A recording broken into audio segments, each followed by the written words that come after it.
Hi, everybody. Welcome aboard. Nice to see you. Okay, good. Of course, a few announcements here at the top as well. I'm Tammy Bruce, the spokesperson. Thank you all very much for being here. This week, the Trump administration and the Department of State achieved significant milestones, advancing peace, strengthening U.S. partnerships, and realigning foreign assistance to better serve American interests. The Quad, a partnership between the United States, India, Japan, and Australia, held their foreign ministers meeting here in Washington, D.C., right here at the State Department. These officials, representing 35% of the world's combined GDP, advanced an ambitious agenda to enhance collective security and economic resilience. Quad countries agreed to expand maritime law enforcement, cooperation across the Indo-Pacific, reinforcing their shared commitment to uphold international law and freedom of navigation. They also launched the Quad Critical Minerals Initiative, a landmark effort to diversify and secure global supply chains in strategic sectors, ensuring our economies remain resilient against coercion. I can also announce the completion of a major foreign assistance reform effort. Secretary Rubio remarked that the U.S. Agency for International Development will no longer implement foreign assistance programs going forward. The Department of State will take the lead on administering foreign assistance programs with a mission that directly advances our national interest, accountability, strategy, and efficiency. This restructuring puts U.S. taxpayers and American priorities first, marking a new chapter in global leadership. Tomorrow, President Trump will headline the kickoff of America 250 at the Iowa State Fairgrounds, launching a year-long celebration of our nation's 250th anniversary under the banner A New Era of American Greatness. The America 250 National Tour will bring community-focused celebrations to all 50 states and U.S. territories. Finally, this week, Americans around the world will join in celebrating our nation's independence. July 4th is a time to reflect on the freedoms and liberties we all cherish. And we wish everyone a safe, happy, and meaningful Independence Day. And with that, we will take your questions. The imperial we, the individual I. All right, everyone. Yes, sir, go ahead. I know, just to slip through there. Go ahead, yes, sorry, sir. just a quick question on Iran. Iran announced today that it's suspending its cooperation with the IAEA. I would Surprise. I would like to have your thoughts I have comment a few. on that. Yes. We of course, do have a little bit to say in that regard. First of all, and I want to get this correct here, it is, we'll use the word unacceptable, that Iran chose to suspend cooperation with the IAEA at a time when it has a window of opportunity to reverse course and choose a path of peace and prosperity. Iran must cooperate fully without further delay. Prior to the, as will the shutting down of your phone, that has to proceed without delay. Prior to the United States' successful military operation, Iran was amassing a growing stockpile of highly enriched uranium for which there was no credible peaceful purpose, and it was the only state producing highly enriched uranium up to 60% that does not have nuclear weapons. Iran must fully comply with its safeguards agreement required under the NPT, including by providing the IAEA with information required to clarify and resolve long-standing questions regarding undeclared nuclear material in Iran, as well as provide unrestricted access to its newly announced enrichment facility. We look forward to further detailed reporting from the IAEA about this. It is worth repeating, as we've made tremendous strides to this through Donald Trump's leadership, Iran cannot and will not have a nuclear weapon.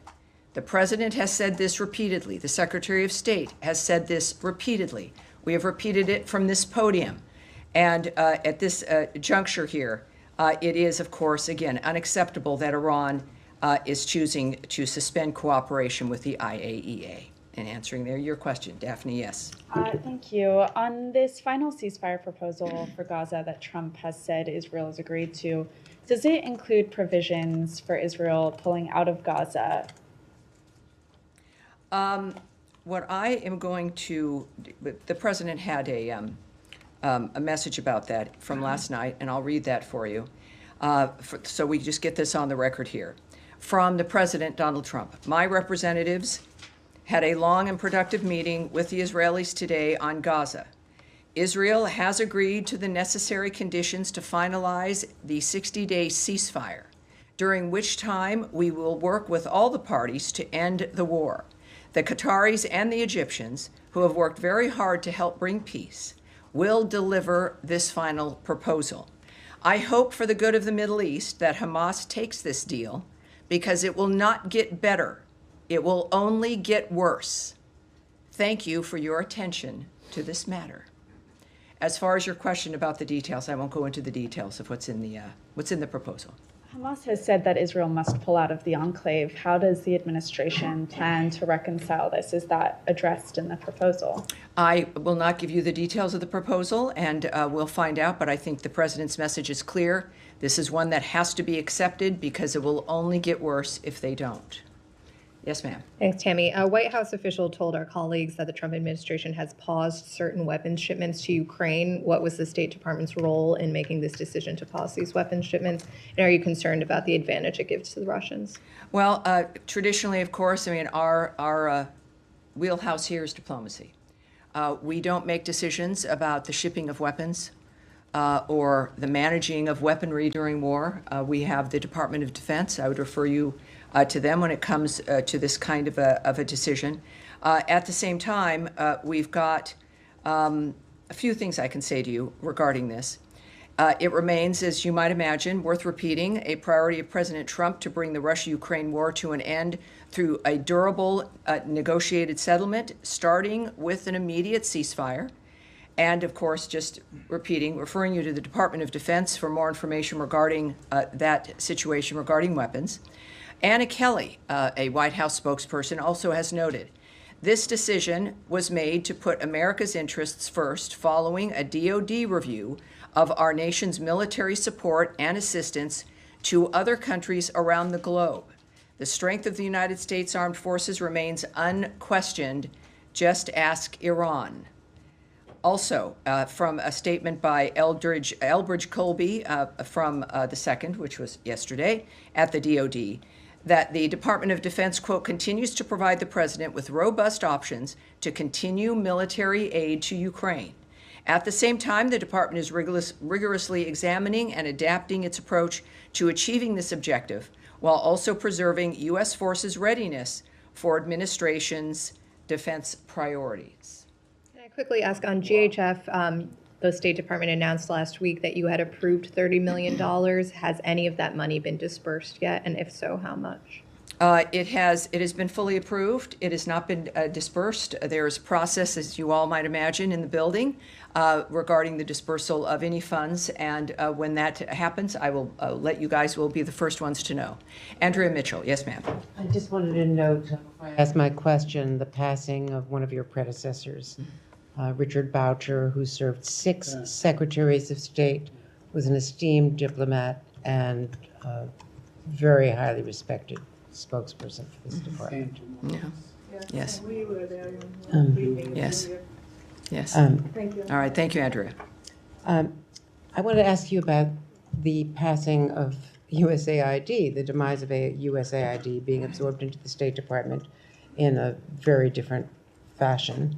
According to the Lancet, a highly respected British medical journal, USAID was responsible for saving 90 million lives over the course of 2 decades. American Aid was responsible for that, Andrea. I'll correct you right there. USAID was an element of the United States government dispersing taxpayer funds around the world for humanitarian aid for a variety of different projects. It was the United States government, and is, when it comes to the aid, not a department, but the nature of what this government, under various administrations, had approved. Let's keep that in mind. Can I continue? Yes, please do. But I wanted, it's something worth correcting. And former President Bush, who was responsible for PEPFAR, with bipartisan majorities in Congress for years, suggested that the saving of 25 million lives from antiretroviral drugs on HIV/AIDS as well as tuberculosis is something that the USAID staff, because he sent this to the USAID staff in a video, and he said that you should be proud of it and God bless you all for what you did. So I just want to ask you about how it is going to be reconstituted, because the secretary's writing on Substack describes it as wasteful and not fulfilling U.S. goals in broad categories. And it's contrary to what Republicans and Democrats Well, have said in Congress for years. Yes, it is, inevitably, it grew into something that was beyond what it was meant to do. There's clearly some very good options and aid that was delivered, and that aid was maintained. But what we found was something that was unacceptable. We've been discussing this transparently from the beginning of the Trump administration and Secretary Rubio's State Department, that this, and I guess I'll have to repeat, that there is the past, things that happened in the past, certainly aid that went out that was beneficial, that has been maintained, and other aid that was not in line with America's priorities or what certainly the Trump administration and the Rubio State Department felt was appropriate. So they've taken action in that regard. It is also what I've said repeatedly, is even though the mechanism has changed because it grew unable to function in a manner where even auditing was something that was easy to do. There was a refusal to allow an auditing at the beginning of this administration. There was a sense that it was some independent organization, not something associated with the United States government. All of that is absurd. It led to, yes, a dramatic action to look at and to review and to audit the entity. We've done that. A great deal of aid has remained. A great deal has been suspended or cut entirely. It fit well within the nature of needing to reform the government as a whole via the president's executive order to do so and to save money. I'll repeat again, Samantha Powers, the last USA director under the last administration at the end of 2024, complained in public statements that when she started, only 7% of aid money that was assigned to various projects and groups made it to its intended destination. And that's because of bureaucracy and layers of contractors. And she was proud that she got it up to 10%. All of us would agree that that's unacceptable.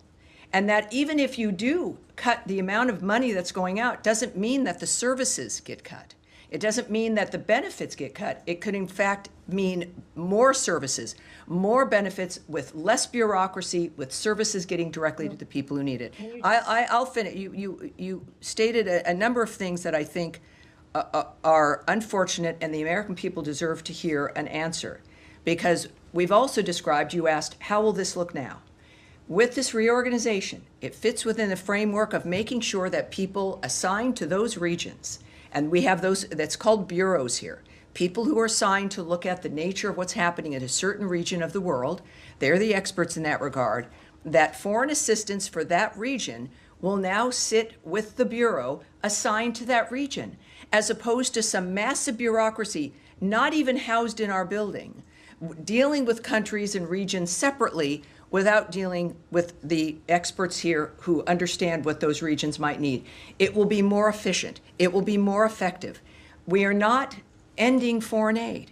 We are making it more nimble. We are operating at the speed of relevancy to making sure that the millions and billions of dollars that we spend on aid get to where it is meant to go. There is nothing to be proud of when 90%, according to Samantha Powers, is not even making it to the people to whom it was promised. These are promises. Donald Trump makes promises and he keeps them. Promises made, promises kept. We will be doing that also now with foreign aid, with the new structure of how this will be working. We are, of course, it is in our DNA. We exist in large part because of the nature of what America stands for as a beacon of hope for the future for the world. We've died on that principle. We live on that principle, and we are giving foreign aid on that principle, but it will be functional, it will be auditable, we will know where it's going, and we will see results. All right. Yes, sir. Thank you, Tammy. I have two questions on Ukraine. I want to press you a little bit more. I know you referred to the Defense Department. Yes. But the Ukrainians, appear to have, learned about it from the media this morning. Is there any reason behind the failure when it comes to communicating this to the Ukrainian allies? I would argue that that is not correct. Obviously, perhaps some Ukrainians heard about it in the news. Our communication lines with Ukraine have always been robust. While it was not, well, I will not discuss who delivered the news, but that is a conversation clearly that is something that occurred because of the importance of this project to the United States. We have been Ukraine's biggest supporter emotionally, militarily, financially, and there's a reason for that. At the same time, as we've also said and the President has said, and the Secretary, that we, in fact, have got to make sure, because we have a global front of what it matters to America, and that's why we've been asking our European partners and allies and friends to also chime in because of the nature of the fronts that we are always dealing with around the world. And that is sometimes a decision. At the same time, the DoD statement made clear that they have robust options as we continue to work to assist Ukraine when it comes to the options that they might have. That's from the DoD, and I don't doubt that. So we should, I think, be cautious about judging the nature of what has just occurred, considering our commitment that remains for the country of Ukraine. I'll take it, Tammy. But the president, from the get-go, made it clear that his American first foreign policy objective when it comes to Russia-Ukraine war is to end the killing. And these are defensive weapons that Ukraine needs that for that very reason, to end the killing of Ukrainians by the Russians. How do you square that circle? Well, it's not, one doesn't need to complete the circle or square it. Our commitment hasn't changed. The nature of how we're able to make that commitment is going to be based on what is best for America first. It is the President's point of view, his guiding hand about the nature of what needs to occur. And it is certainly two nations at war. And America has made a huge difference in that regard. And the President still has worked to have people at the table, that this can only be solved diplomatically. That, of course, is the State Department's wheelhouse. And that's what he wants. He has made several remarks returning to this now with the Israel-Iran situation at least managed. And this is not something that the President is not addressing. It is clearly on our plate all the time. Certainly, he has specifically referred to the nature of the continued slaughter. It is unacceptable. It is a horrible dynamic, the targeting of civilian areas. The world knows this. This has been something that's been discussed. The President has expressed his fury over this issue, and that has not changed. So, again, be cautious as things move along from day to day. Yes, sir. Thank you, Tammy. Just going back to Gaza, I know you said you didn't want to go into details, but can you perhaps... You can ask. I might not answer, but Well, I'm yes. going to ask if you can perhaps speak more broadly then about what gives President Trump so much optimism that he can get a deal through within the next few days, especially given that the parties are still so far apart, with Hamas saying it wants Israeli forces out while Israel say it wants an end to Hamas. So there's just a lot of daylight still between those two. Well, parties. is there? Well, can you Well, speak more but you see, broadly we about should that? not, you're presuming a great deal, which people do have to presume, because the details of something like this, of course, do remain with the negotiating partners, the leaders of nations. What you can tend to see in the media often is just simply not true, or wishful thinking. But whatever it is, what I think we all have noticed, and this is not giving away anything, is that the Middle East changed a couple weeks ago, very dramatically. It changed forever. And the work of the President of the United States, thank God for him, is going to make sure that this is not a lost opportunity. We can say this simply by having watched him most of his adult life in some capacity, but certainly with what he's given up and sacrificed to be the leader of this country. So the Middle East changed dramatically. This is an opportunity in the midst of this new world to make a different kind of decision. He is optimistic. The President, is very honest. Sometimes he's pessimistic, and he'll let people know. It's again, he's a transparent man, which sometimes can be unusual. We're not used to always hearing it, but it's extremely helpful. So while I don't know the detail of what makes him optimistic, I know to trust him. I know to not second guess him. I know that we understand that he's in the midst of something that can change every day. That's also not lost on him. But the changes that he's been able to bring about has been brought about by the power of his personality and leadership, along with the support of an American government that is in line and embraces what he wants to accomplish. I think that is why he's optimistic. Seems to be a different tone. I hope it works. Of course, again, these are all fluid situations, but he knows things that we don't. And I look forward to finding out if it's this week, if it's next week. But I'm grateful that he's the one making the decisions. Nadia. Thank you, Tammy. Just to go back to the Middle East, is the 60-day ceasefire proposal, was it the same one that Mr. Witkoff proposed to both parties, which includes releasing 10 I can't speak to that, 15? one way or the other. I won't give you details regarding that. No details at all? No, I'm sorry, I can't. Okay.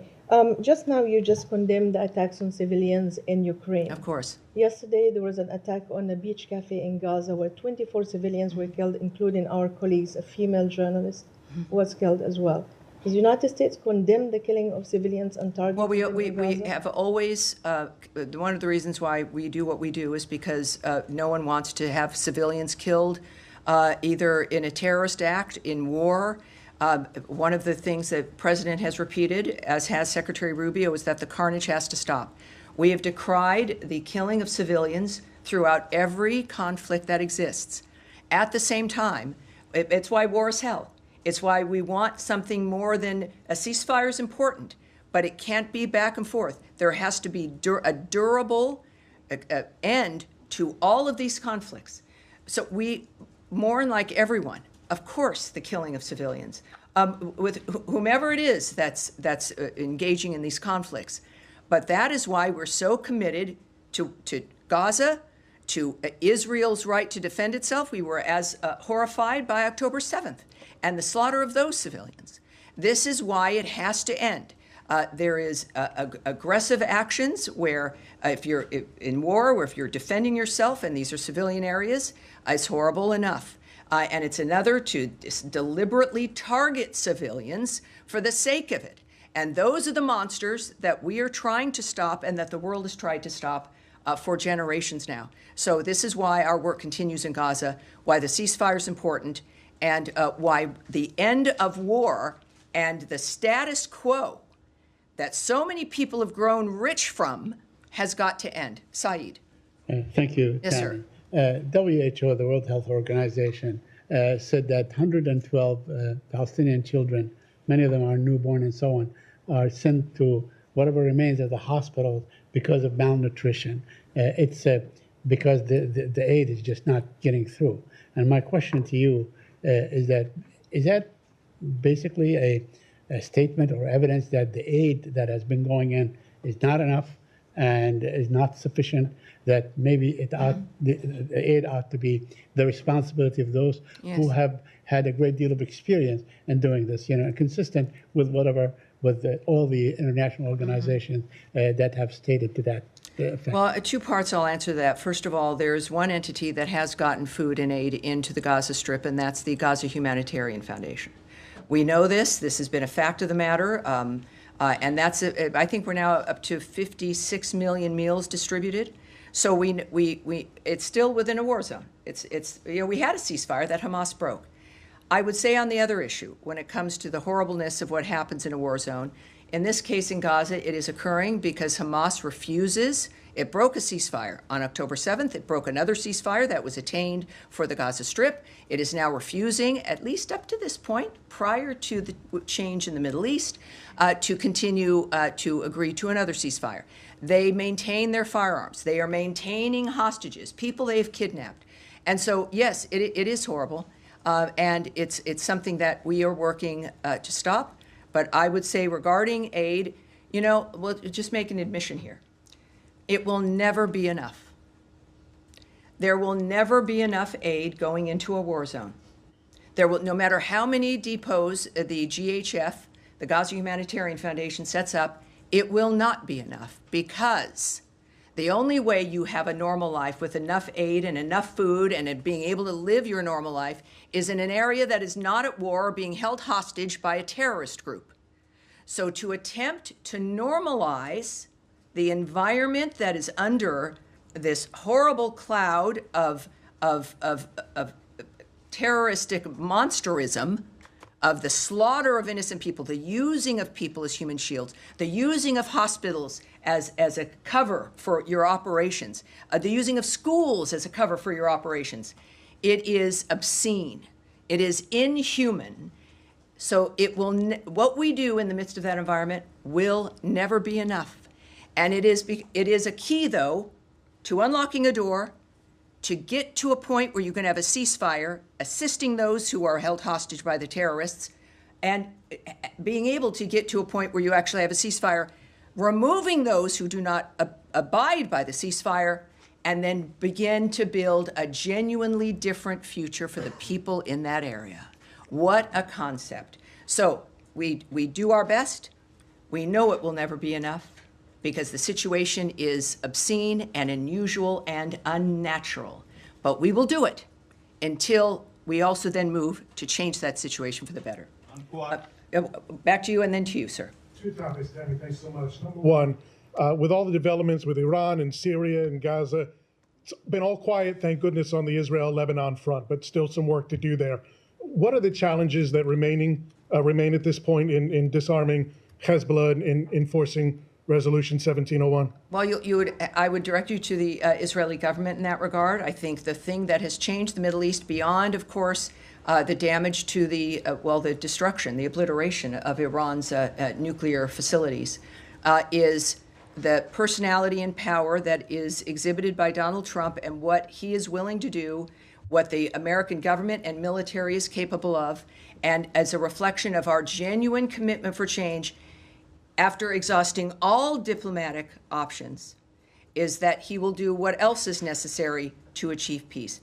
That is something as a message to the entire Middle East, including to our allies, and to those who have stepped up as an example regarding the Gaza Strip, the regional partners there willing to step in and help make a difference for the future there. So the biggest issue, and again, for specifics, you'd have to speak to the Israeli government, but for us, we made that decision last year in November without knowing how it would need to be applied, but it's also because of the American people that we're able to send this message to the world that we are still here, we are still the team you can count on. America matters, we know it, and we're going to defend our country, which is what it needs to exist in order to have this hope for the future. All right, yeah, yes, Eric. Thank you, Tammy.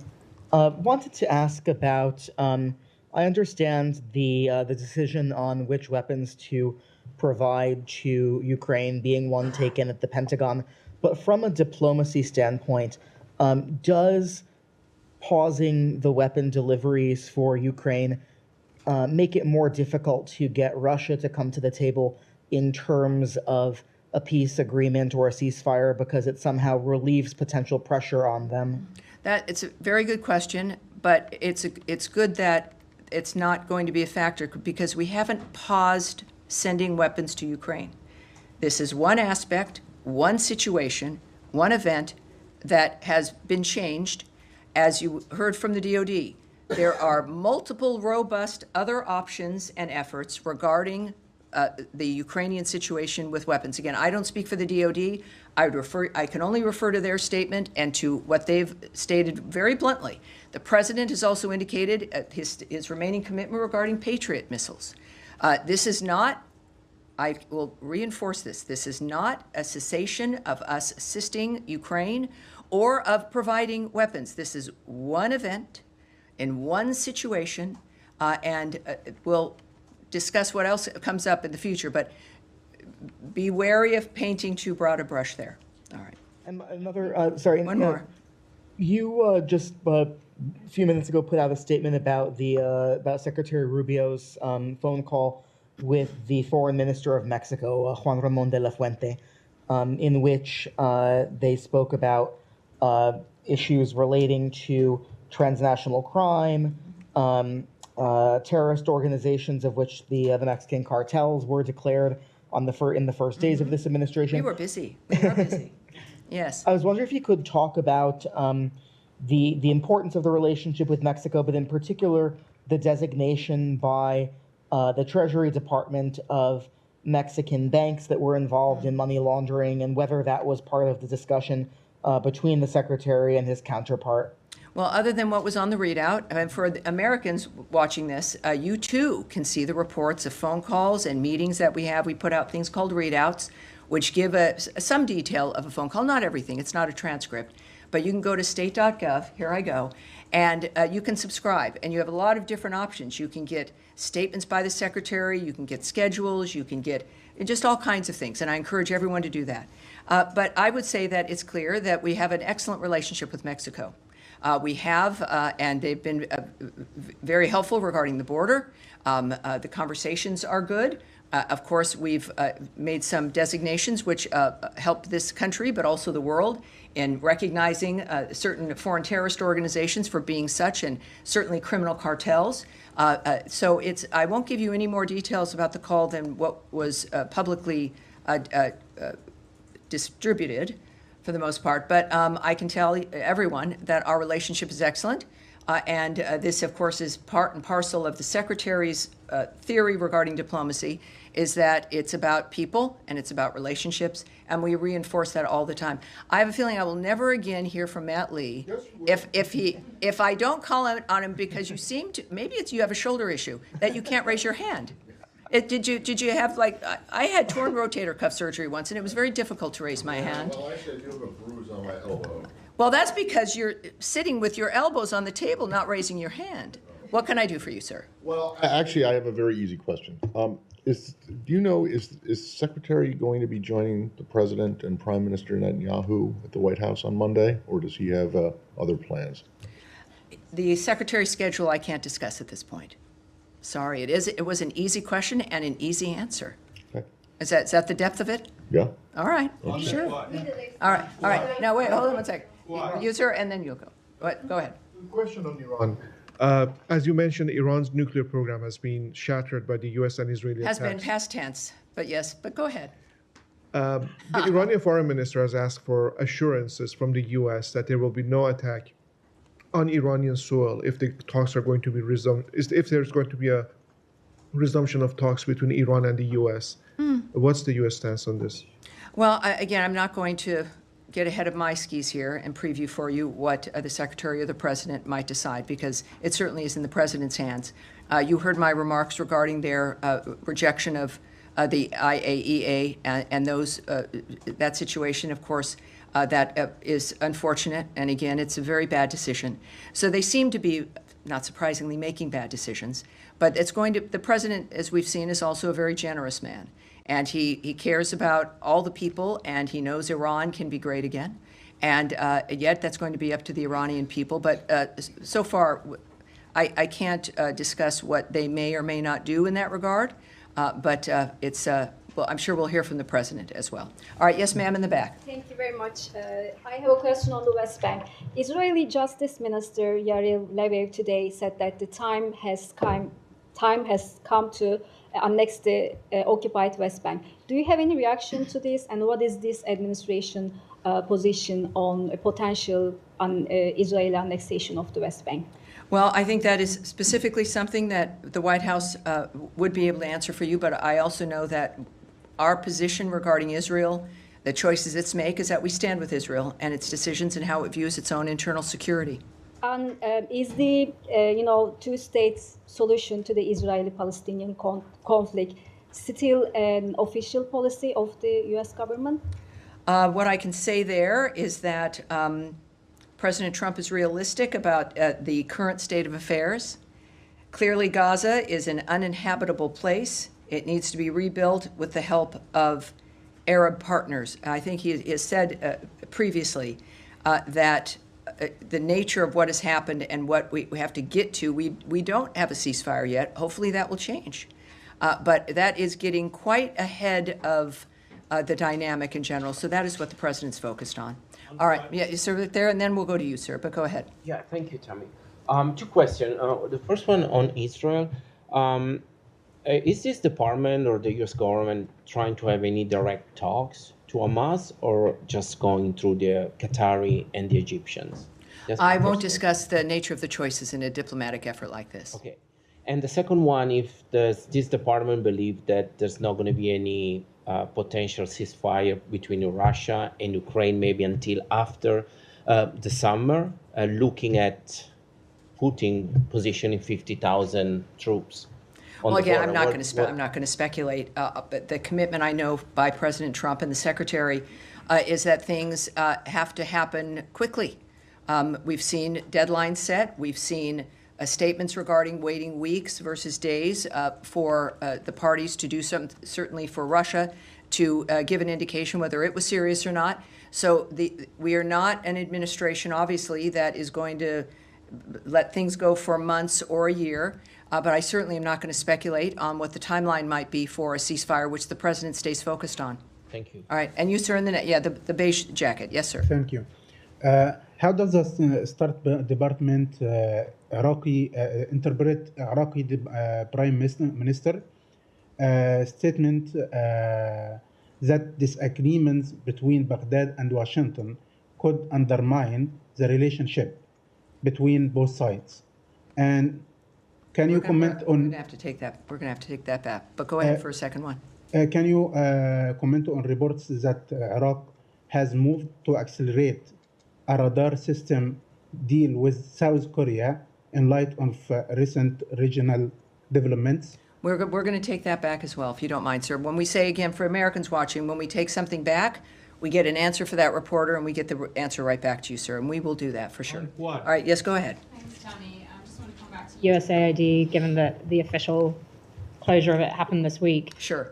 Will state or the administration be releasing a breakdown of how much it has cost to shut down USAID for the taxpayer to be able to see that? For example, how much does it cost to bring some 2,000 USAID officers back from the field to the US, including their family members?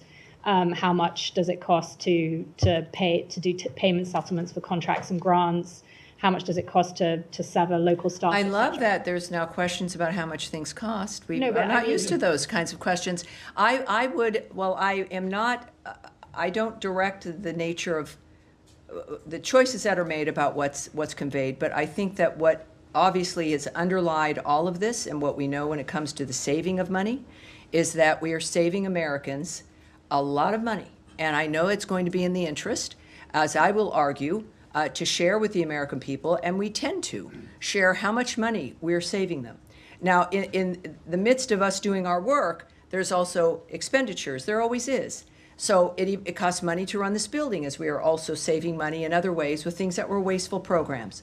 So we will, certainly the American people will see the results of the fruitfulness of this work. Will that part be public or not? Well, I think certainly as they've been public in the past, certainly the Trump administration is public about money that's already been saved through a variety of work, including DOJ's work. I don't know how that will look, and I'm not going to get ahead of that. But I would think that, yes, obviously they're going to be proud of the nature of the money that is saved, and in order to make sure the American people know what that effort has gotten to us. Yes, ma'am, in the pink. Two questions. First question about the aid delivery to Gaza. Since there were so many Palestinians killed or injured during getting this, is GHF looking at all into another dynamic, another way to deliver aid into Gaza? And the second question, President Trump said many times that he has another vision for the Middle East. He wants a permanent solution for Gaza. This is a deal for 60 days. Could we look at this as he's laying the ground for a permanent ceasefire in Gaza, or is this just another attempt? What he does because he expects it to work and it leads to what he wants to accomplish. This is, in any dynamic, and certainly in this framework, as we've even said about Russia and Ukraine, you can't discuss anything else until the shooting stops. You can't discuss what the peace will look like until you stop killing people. That's clearly, I think, a very basic dynamic. in this case, of course, I think that when you've got to get a ceasefire, and then you can begin to look at what the next steps will be. And if there's a ceasefire, obviously it's elements that everyone has agreed to, which would also then lead to what President Trump's vision is at the end. It's obviously that will be peace. It's not going to be the world's longest ceasefire. It's going to be peace that's achieved fundamentally by the changes on the ground, which we have already seen implemented over the last couple of weeks. And the aid? Again, we're dealing with, I'll just say this one more time. We're moving aid into a live war zone. It still exists because Hamas will not put down its weapons, won't stop killing people. It has an interest in the aid getting to the people. It has an interest in that to stop. Their strength has been to control the food, to steal the food, to use food to make money, to use food to keep the Gazan people at bay, reliant only on them. It is dangerous to have people who are getting food, who are getting their meals, who realize that something else can help them other than the monsters who've been running their lives. So they have an interest in creating a horrible environment. It is a war. I think considering we've got, again, 56 million meals to date, and that is a dynamic. I would suspect that, like with every endeavor, there's adjustments that are made based on the situation. I don't have those details, but considering the success so far, we should all be proud of the nature of what's happened as we continue, because it will not be enough to go to a ceasefire and then to a durable peace as guided by President Donald Trump. All right. Yes, sir, you in the red tie. This will be it. With the VOA Persian.